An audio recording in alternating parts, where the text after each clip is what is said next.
6 or 7 months ago, there was a request that a special prosecutor be appointed to investigate not only Mr. Smollett, but also Kim Foxx, the state's attorney of Cook County.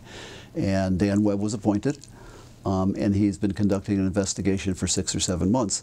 So it was expected he would come to some decision, whether he felt there was enough to re-indict Mr. Smollett, which he obviously did and a grand jury agreed, or whether he felt there was any wrongdoing on the part of Ms. Foxx, and at this point he said they haven't found anything in terms of wrongdoing. So a decision one way or the other was expected.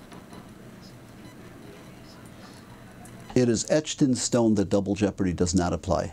As long as the country's been in existence and there's been a constitution, jeopardy attaches under the Fifth Amendment in a bench trial when the first witness is sworn to testify.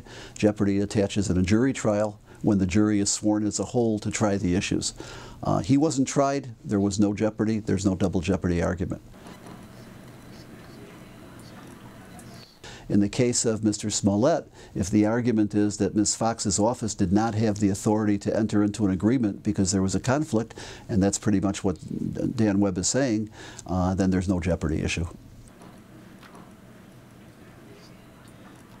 Sometimes the police and the state's attorney work wonderfully together, sometimes they don't work so wonderfully together. I don't think there's anything untoward in terms of what was going on here. I don't think there was an ethical lapse on the part of Ms. Foxx. I think it was more, it was ineptitude of the way the case was handled, but I don't think there's any question that she acted ethically.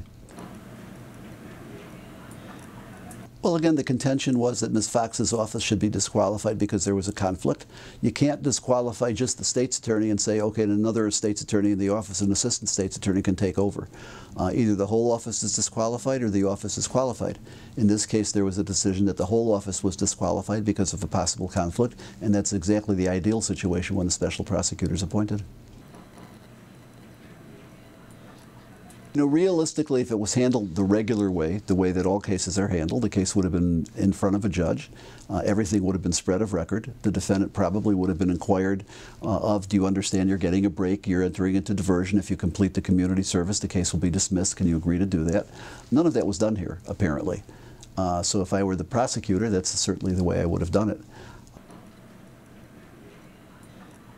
If the contention of Mr. Webb is that the state's attorney's office did not have authority to enter into the agreement, which is what their contention is because of a conflict, then the agreement should be null and void. If the agreement is null and void, then the party should be put back in the position that they were at the beginning, which means an interesting question of what they're going to do with Mr. Smollett's $10,000 bond that was forfeited. Hypothetically, it should be returned to him.